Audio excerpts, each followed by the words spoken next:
જી, શું નામ તમારું ને આજનો કાર્યક્રમ શું છે? જય મહારાજ. બ્રહ્મર્ષિ સંસ્કારધામ હેલિન ટ્રસ્ટી દેવેન્દ્રભાઈ દવે.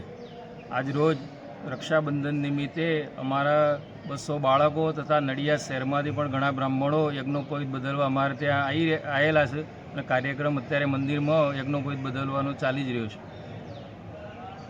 જી, શું નામ આપનું ને આજનો કાર્યક્રમ શું છે?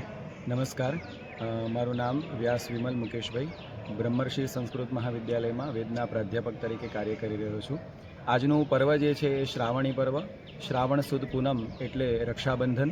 રક્ષાબંધન અને શ્રાવણ મહિનો એ શ્રવણ નક્ષત્ર ઉપરથી બનેલો મહિનો છે, માટે આજના દિવસને શ્રાવણી પણ કહેવાય. જે દ્વિજાતિ છે એટલે કે બ્રાહ્મણ, ક્ષત્રિય, વૈશ્ય ત્રણેય જેને યજ્ઞોપવિત ધારણ કરેલું છે એ લોકો વર્ષ દરમિયાન પોતાના વેદના અધ્યયન દરમિયાન જે પણ કંઈ નાના મોટા ઉચ્ચારણના દોષો થયા હોય બધા જ દોષોમાંથી મુક્ત થઈ પવિત્ર થવા માટે, તેમજ આ અમારું એક નવું ઉત્સવ કહેવાય, નવું વર્ષ કહેવાય કે જેમાં અમે યજ્ઞોપવિત ધારણ કરી પુનઃ અમારા દ્વિજત્વને ધારણ કરીએ છીએ. અને યજ્ઞોપવિત ધારણ કરવાથી તમામ પ્રકારના દોષો અને પાપોમાંથી મુક્ત થઈ નવા કાર્યો માટે અમે અમારા યજ્ઞોપવિત ધારણ કરીને નવી ઉર્જા અને નવા મંત્ર શક્તિને અમે પ્રાપ્ત કરીએ છીએ.